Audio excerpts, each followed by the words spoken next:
এখন কিন্তু সারা বাংলাদেশে ভোটার তালিকা হালনাগাদ কার্যক্রম চলমান রয়েছে।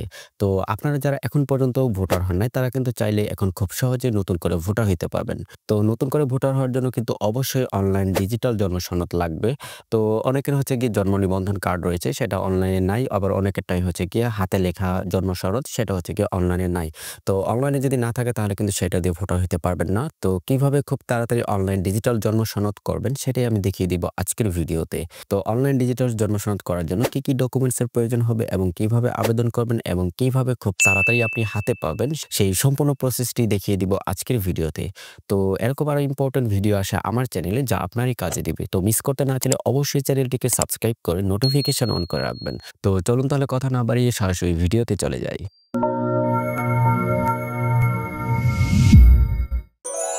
তো জন্ম নিবন্ধন কার্ডের জন্য আবেদন করার জন্য আপনি সরাসরি যেকোনো একটা ব্রাউজারে চলে যাবেন। তো আমি Google Chrome এ চলে আসলাম। আপনারা চাইলে মোবাইল দিয়েও করতে পারেন, একদম সেম প্রসেস। তো আমি কম্পিউটার স্ক্রিনে দেখিয়ে দিচ্ছি। আপনারা এটা ফলো করে হচ্ছে গিয়ে আপনি চাইলে মোবাইল দিয়েও করতে পারবেন, ওকে?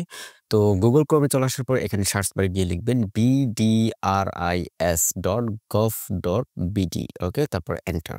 তো আমি এই লিঙ্কটা আমার ভিডিও ডেসক্রিপশন বক্সে দিয়ে দিব। চাইলে আপনারা জাস্ট ক্লিক করে সরাসরি এই লিঙ্কে চলে আসতে পারবেন, ওকে?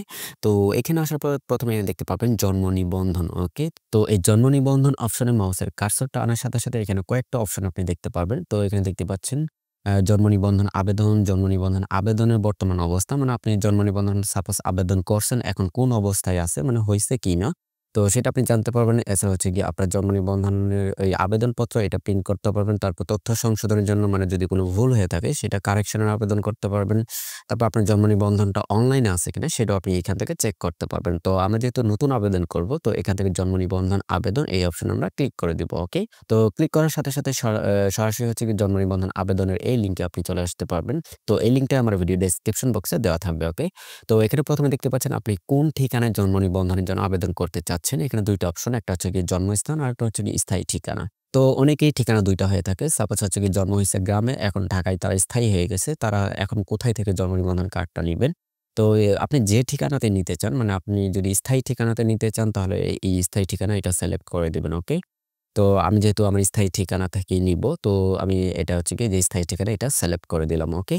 তারপর এখানে আরেকটা দেখতেছেন, আপনি যদি বাংলাদেশ দূতাবাসে জন্ম নিবন্ধনের জন্য আবেদন করতে চান তাহলে এটা টিক মার্ক দিতে হবে। মানে বাংলাদেশ দূতাবাস যারা হচ্ছে গিয়ে বাংলাদেশের বাইরে থাকেন, আপনারা সরাসরি দূতাবাস থেকেও জন্ম নিবন্ধন কার্ড নিতে পারবেন, ওকে?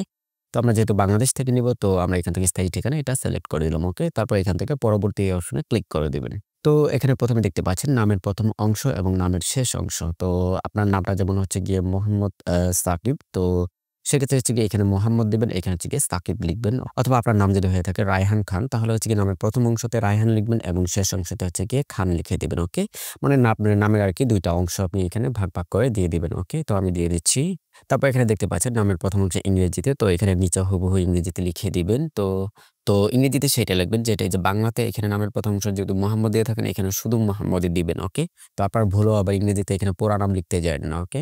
মানে জাস্ট আপনি উপরে যেটা লিখবেন সেটার ইংলিশটা এখানে নিচে লিখে দিবেন, ওকে? তারপর এখানে দেখতে পাচ্ছেন জন্ম তারিখ। তো আপনার জন্ম তারিখটা এখান থেকে দিয়ে দিবেন। তো আমি আমারটা দিয়ে দিচ্ছি। তো এটা জন্ম তারিখটা লেখার সাথে, সাথে এখানে আপনাকে দেখতে পাবেন যে এখানে হচ্ছে গিয়ে আপনার ২ টা জিনিস লাগবে। সেটা হচ্ছে গিয়ে আপনার যে বয়সের প্রমাণ, সেটার প্রমাণস্বরূপ হচ্ছে গিয়ে আপনার 5 বা 8 বা এসএসসি পাসের সার্টিফিকেট এবং হচ্ছে গিয়ে পিতামাতার যে হচ্ছে গিয়ে ইটা রয়েছে, মানে স্থায়ী ঠিকানাটা রয়েছে, সেই স্থায়ী ঠিকানার প্রমাণস্বরূপ আপনার বিদ্যুৎ বিলের কপি, ওকে? তো এখানে আমার কাছে এই ডকুমেন্ট গুলি আছে। তো এখান থেকে এটা সিলেক্ট করে দেব, ওকে? তারপর পিতামাতার কততম সন্তান, মানে আপনি যার জন্য জন্ম নিবন্ধন কার্ডের আবেদন করতেছেন সে পরিবারের কত নাম্বার সেটা আপনাকে এখান থেকে দিতে হবে। তো ২ নম্বর আমি দিয়ে দিলাম, সে ২ নম্বর। তারপর হচ্ছে গিয়ে লিঙ্গটাও দিতে হবে, ওকে? তারপর জাতীয় পরিচয়পত্র যদি তার এনআইডি কার্ড থাকে তাহলে সে এখানে এনআইডি কার্ডের নাম্বারটা বসিয়ে দিবেন। আর যদি না থাকে তাহলে দেওয়ার দরকার নেই, ওকে? তারপর জন্মস্থানের ঠিকানা, তো এখান থেকে জন্মস্থান অবশ্যই বাংলাদেশ। তারপর হচ্ছে গিয়ে বিভাগ, মানে যেখানে জন্ম হইছে সেটা হচ্ছে গিয়ে এখান থেকে দিতে হবে, ওকে? তো আমি আমার জন্মস্থানটা আমি এখান থেকে সিলেক্ট করে দিতেছি। তো আপনারা আপনাদের মতো করে দিয়ে দিবেন, ওকে? জেলা ঢাকা, ঢাকা দক্ষিণ সিটি কর্পোরেশন। তারপর অঞ্চল ডাকঘর এখানে থেকে হচ্ছে গিয়ে বাংলাতে লিখে দিবেন, ওকে? তারপর এখানে ডাকঘরটা ইংলিশে লিখে দিবেন, ওকে? তারপর হচ্ছে গিয়ে গ্রাম বা এলাকার নামটা দিতে হবে। তো এখানে বাংলাতে দিয়ে দিলাম। তারপর হচ্ছে গিয়ে এপাশে সেম গ্রামের নামটা হচ্ছে গিয়ে ইংলিশে লিখে দিবেন, ওকে? তারপর এখানে হচ্ছে গিয়ে বাসার নাম্বারটা দিতে হবে, ওকে? তো এখানে আমি আমার জন্মস্থানটা হচ্ছে গিয়ে পূরণ করে দিলাম। তো আপনারা আপনাদের জন্মস্থানটা এখান থেকে ফিল আপ করে নিবেন, ওকে? তারপর এখান থেকে পরবর্তী এই অপশনে ক্লিক করে দিবেন। তো আপনার জন্ম যদি ২০০৩ সালের পরে হয়ে থাকে তাহলে কিন্তু এখানে আপনার বাবা-মায়ের হচ্ছে গিয়ে জন্ম নিবন্ধনের নাম্বার এবং হচ্ছে গিয়ে জন্ম তারিখটা বসাইতে হবে, ওকে? মানে হচ্ছে গিয়ে আপনার বাবা-মায়েরও জন্ম নিবন্ধন কার্ড লাগবে, এনআইডি কার্ড দিয়ে হবে না। তো এখন রিসেন্টলি হচ্ছে গিয়ে এই যে ভোটার তালিকা হালনাগাদ চলতেছে, সে কারণে হচ্ছে গিয়ে বাবা-মায়ের এনআইডি কার্ড হলেও কিন্তু আপনি জন্ম নিবন্ধন কার্ড করতে পারবেন, ওকে? তো যেহেতু আমার বাবা-মায়ের জন্ম নিবন্ধন কার্ড নেই, তো এটা হচ্ছে গিয়ে আমি ফাঁকাই থাকলো। তো এখান থেকে পিতার নামটা দিতে হবে বাংলাতে, তো আমি দিয়ে দিচ্ছি। ওকে, তারপর পিতার নাম ইংরেজিতে দিতে হবে। তারপর হচ্ছে গিয়ে পিতার জাতীয় পরিচয়পত্রের নাম্বারটা এখানে বসিয়ে দিবেন। ওকে, তারপর পিতার জাতীয়তা বাংলাদেশী। তো এখানে কিন্তু জন্ম নিবন্ধন কার্ডের নাম্বার এবং হচ্ছে গিয়ে জন্ম তারিখটা ফাঁকাই থাকলো। তো এটা চাইলে তো আপনার বাবা-মায়ের যদি জন্ম নিবন্ধন কার্ডের নাম্বার থাকে তাহলে এটা বসিয়ে দিবেন। আর না দিলেও প্রবলেম নেই। ওকে? তারপর এখানে সেম মায়ের বাংলা নাম, ইংরেজি নাম এবং জাতীয়তা এখানে আপনি বসিয়ে দিবেন। ওকে? তো আমি আমারটা দিয়ে দিচ্ছি। তো এখনই কিন্তু সুযোগ সেটা হচ্ছে গিয়ে বাবা-মায়ের জন্ম নিবন্ধন লাগবে না। তো আপনারা চাইলে এই সুযোগে হচ্ছে গিয়ে আপনাদের জন্ম নিবন্ধনগুলো হচ্ছে গিয়ে করে নিতে পারেন। ওকে? তো তারপর এখান থেকে পরবর্তী এই অপশনে ক্লিক করে দিবেন। তারপর এখানে দেখতে পাচ্ছেন জন্মস্থানের ঠিকানা ও স্থায়ী ঠিকানা। তো আপনি একটু আগে যে ঠিকানাটা দিলেন জন্মস্থানের, সেটাই যদি আপনার স্থায়ী ঠিকানা হয়ে থাকে তাহলে এখানে আপনি টিক মার্ক দিয়ে দিবেন। তাহলে হচ্ছে গিয়ে সেই ঠিকানাটা অটোমেটিক নিয়ে নিবে। ওকে? তো আপনার যদি স্থায়ী ঠিকানা অন্য কোথাও হয়ে থাকে তো তাহলে এখানে টিক মার্ক দিবেন না। না দিয়ে হচ্ছে গিয়ে আপনার স্থায়ী ঠিকানা যেখানে সেখানের ঠিকানাটা আপনি এখান থেকে দিয়ে দিবেন। ওকে? সাপোজ হচ্ছে গিয়ে আমার স্থায়ী ঠিকানা হচ্ছে গিয়ে গ্রামে। তো এখান থেকে হচ্ছে গিয়ে আমি দিয়ে দিলাম গ্রামের ঠিকানাটা ময়মনসিংহ, জামালপুর। তারপর হচ্ছে গিয়ে থানা হচ্ছে বকশীগঞ্জ। তারপর হচ্ছে গিয়ে ইউনিয়ন হচ্ছে গিয়ে আ বগারচর। ওকে, ওয়ার্ড নাম্বারটা তারপর হচ্ছে গিয়ে আপনার এলাকার যে ওয়ার্ড নাম্বারটা রয়েছে সেই ওয়ার্ড নাম্বারটা এখানে বসিয়ে দিতে হবে এবং সেই সাথে হচ্ছে গিয়ে এখান থেকে ডাকঘরটা দিতে হবে। ওকে। তারপর হচ্ছে গিয়ে গ্রামের নাম। ওকে। তারপর হচ্ছে বাড়ির নাম যদি থাকে তাহলে দিবেন। যেমন যে মোল্লাবাড়ি বা কাজীবাড়ি মানে বাড়ির নাম থাকে না? এখানে যদি থাকে তাহলে দিবেন আর না থাকলে দেওয়ার দরকার নেই। তারপর হচ্ছে গিয়ে এখান থেকে আবার এই ডাকঘরটা ইংলিশে লিখে দিবেন। ওকে, তারপর হচ্ছে গ্রামের নামটা ইংলিশে লিখে দিবেন। ওকে। তো এখানে আপনারা আপনাদের স্থায়ী ঠিকানাটা দিয়ে দিবেন। তারপর হচ্ছে গিয়ে দেখতে পাচ্ছেন বর্তমান ঠিকানা। তো এই স্থায়ী ঠিকানা মানে বগারচর এই যে ইউনিয়ন পরিষদটা দিলেন, এই ইউনিয়ন পরিষদ থেকে আপনি জন্ম নিবন্ধন কার্ডটা পাবেন। ওকে? তো এই বর্তমান তো এই স্থায়ী ঠিকানাটাই যদি আপনার বর্তমান ঠিকানা হয়ে থাকে তাহলে এখান থেকে টিক মার্ক দিয়ে দিবেন। তাহলে এই ঠিকানাটা অটোমেটিক নিয়ে নিবে। ওকে? তারপর এখান থেকে পরবর্তী অপশনে ক্লিক করে দিবেন। তারপর দেখতে পাচ্ছেন এখানে হচ্ছে গিয়ে এখানে কে আবেদন করতেছে। তো এখান থেকে আপনি এখানে দিয়ে দিবেন। তাহলে হচ্ছে গিয়ে আপনার নিজের মানে আপনি নিজে আবেদন করতেছেন। তারপর এখানে দেখতে পাচ্ছেন এখান থেকে হচ্ছে গিয়ে আপনাকে ডকুমেন্টগুলো আপলোড করতে হবে। সেটা হচ্ছে গিয়ে ২ টা জিনিস। একটা হচ্ছে গিয়ে আপনার যে নাম এবং বয়সের প্রমাণস্বরূপ আপনার একটা সার্টিফিকেট আপলোড করবেন। আর যদি বাচ্চা হয়ে থাকে যেমন ৩-৪ বছরের বাচ্চা বা ৫-৬ বছরের বাচ্চা তাহলে সেক্ষেত্রে তাদের যে টিকার কার্ড রয়েছে ছোটবেলায় যে টিকা দেওয়া হয় সেই টিকার কার্ডটা আপলোড করে দিবেন। ওকে? এটা হচ্ছে গিয়ে বয়স এবং নামের প্রমাণস্বরূপ। আর আরেকটা ডকুমেন্টস লাগবে সেটা হচ্ছে গিয়ে স্থায়ী ঠিকানার প্রমাণ। আর সেই স্থায়ী ঠিকানার প্রমাণস্বরূপ আপনার হচ্ছে গিয়ে বিদ্যুৎ বিলের কপি আপলোড করে দিতে পারেন। ওকে? তো আমি ১ম এ আপলোড করে দিচ্ছি। তো আপলোড করার জন্য হচ্ছে গিয়ে সংযোজন এই অপশনে ক্লিক করে দিবেন। তো আমি সংযোজনে ক্লিক করলাম। তারপর হচ্ছে গিয়ে যে আমার সার্টিফিকেট রয়েছে তো আমি সার্টিফিকেটটা আপলোড করে দিলাম। ওকে? তো আপলোড করার পর এখান থেকে সিলেক্ট এর উপরে ক্লিক করে তারপর যে এই যে ১ম টা যেটা হচ্ছে গিয়ে এই স্কুল সার্টিফিকেট এই যে সমকালী বা জুনিয়র স্কুল সার্টিফিকেট তো এটা আপনি সিলেক্ট করে দিবেন। ওকে? তারপর হচ্ছে গিয়ে এখান থেকে স্টার্ট এই অপশনে ক্লিক করে দিলে এটা কিন্তু আপলোড হয়ে যাবে।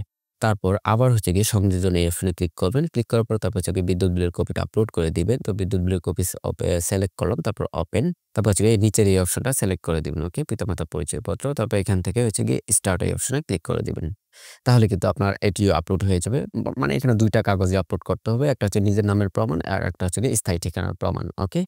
ছোট বাচ্চা হলে টিকার কার্ড আপলোড করবেন। আর যদি বড় হয়ে থাকে তাহলে যেকোনো একটা সার্টিফিকেট আপলোড করবেন। আর হচ্ছে স্থায়ী ঠিকানার প্রমাণস্বরূপ বিদ্যুৎ বিলের কপি আপলোড করবেন। That's it. ওকে? তো তারপর এখান থেকে পরবর্তী অপশনে ক্লিক করবেন। তো এখানে ক্লিক করার পরে এখানে সব তথ্যগুলো পুরোপুরি দেখতে পারবেন আবার। তো এগুলো ভালো করে চেক করে নিবেন। তো যদি কোনো ভুল থাকে তাহলে নিচে চলে গিয়ে এখান থেকে পূর্ববর্তী অপশনে ক্লিক করে আপনারা আবার এডিট করে নিতে পারবেন। ওকে? তো আমার যেহেতু কোনো ভুল নাই তো এখান থেকে ইমেইল দেখতে পাচ্ছেন। তো এখানে ইমেইল অ্যাড্রেসটা দিয়ে দিবেন। তো আমি আমার ইমেইল অ্যাড্রেসটা দিয়ে দিলাম। তারপর হচ্ছে গিয়ে মোবাইল নাম্বার। তো এখানে অবশ্যই আপনার নিজের মোবাইল নাম্বারটা দিবেন। কারণ পরবর্তীতে যদি জন্ম নিবন্ধন কার্ডে কোনো ভুল থাকে সেই ভুল সংশোধনের জন্য যখন আবেদন করবেন তখন কিন্তু এই মোবাইল নাম্বারে একটা ওটিপি যাবে। ওকে? সেজন্য হচ্ছে গিয়ে নিজের নাম্বারটা দিবে। তো আমি আমার নাম্বারটা দিয়ে দিচ্ছি। ওকে। তারপর এখান থেকে ওটিপি পাঠান এই অপশনে ক্লিক করে দিবেন। তো দেখতেই পাচ্ছেন ওটিপি কিন্তু চলে গেছে। তো এইখানে ওটিপিটা বসিয়ে দিতে হবে। ওকে? ওকে, তো আমি আমার ওটিপিটা বসিয়ে এখান থেকে সাবমিট এর অপশনে ক্লিক করে দিলাম। তো সাবমিট অপশনে ক্লিক করার সাথে দেখতে পাচ্ছেন আবেদনপত্রের নাম্বার মানে আপনার আবেদনপত্রটি সফলভাবে সাবমিট হয়েছে। ওকে?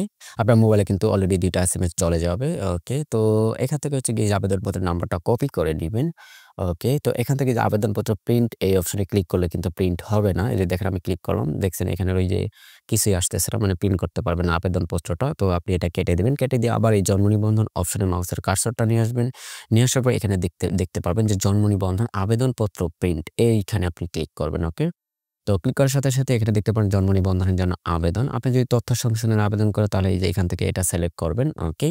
তো আমি যেহেতু নতুন আবেদন তো জন্ম নিবন্ধনের আবেদন এটি সিলেক্ট করা থাকবে। তারপর অ্যাপ্লিকেশন আইডি মানে যেটা আপনি কপি করলেন সেটা এখানে পেস্ট করে দিবেন সেই আইডি নাম্বারটা। ওকে? তারপর এখান থেকে জন্ম তারিখটা আপনি লিখে দিবেন। ওকে? মানে আপনি যে জন্ম তারিখটা দিলেন সেটা আপনি এখান থেকে লিখে দিবেন। ওকে? তো জন্ম তারিখটা লিখে তারপর এখানে প্রিন্ট অপশনে ক্লিক করলে কিন্তু আপনার এই আবেদনপত্রটা প্রিন্ট হয়ে যাবে। ওকে? তো আপনার এরকম হচ্ছে গিয়ে আবেদনপত্রটা হচ্ছে গিয়ে প্রিন্ট হয়ে যাবে। ওকে? তো এবার হচ্ছে গিয়ে এই আবেদনপত্রের সাথে হচ্ছে গিয়ে তার নাম এবং বয়সের প্রমাণস্বরূপ যেকোনো একটা সার্টিফিকেট আর বাচ্চা হইলে টিকার কার্ড এবং সেই সাথে হচ্ছে গিয়ে বাবা-মায়ের এনআইডি কার্ড এবং হচ্ছে গিয়ে স্থায়ী ঠিকানার প্রমাণস্বরূপ হচ্ছে গিয়ে বিদ্যুৎ বিলের কপি এই কয়েকটা কাগজ সহ আপনি সরাসরি চলে যাবেন হচ্ছে গিয়ে আপনার ইউনিয়ন পরিষদে। আপনি যদি ঢাকাতে আবেদন করেন সেক্ষেত্রে হচ্ছে গিয়ে সিটি কর্পোরেশন অফিসে চলে যাবেন। আর যদি গ্রামে করেন তাহলে হচ্ছে গিয়ে ইউনিয়ন পরিষদে চলে যাবেন। ওকে? ওকে, তারপর হচ্ছে গিয়ে সেখানে থেকে জমা দিয়ে আসলে হচ্ছে গিয়ে আপনি হচ্ছে গিয়ে ৫ থেকে ৬ দিনের মধ্যে হচ্ছে গিয়ে আপনার জন্ম নিবন্ধনটা হচ্ছে গিয়ে রেডি হয়ে যাবে। ওকে? তো আপনাদের যদি জন্ম নিবন্ধন করার জন্য কোনো প্রকার হেল্প লাগে তাহলে হচ্ছে গিয়ে আমার ভিডিওতে কমেন্ট করতে পারেন। তো আমরা হচ্ছে গিয়ে সর্বোচ্চ চেষ্টা করব আপনার জন্ম নিবন্ধনের ব্যাপারে হেল্প করার জন্য। ওকে? তো আজকের ভিডিওটি কেমন লাগলো অবশ্যই কমেন্ট করে জানিয়ে দিবেন। আর যদি কোনো কিছু না বুঝেন তাহলে সেটিও কমেন্ট করবেন। আমি সাথে রিপ্লাই দেওয়ার চেষ্টা করব। তো থ্যাংক ইউ।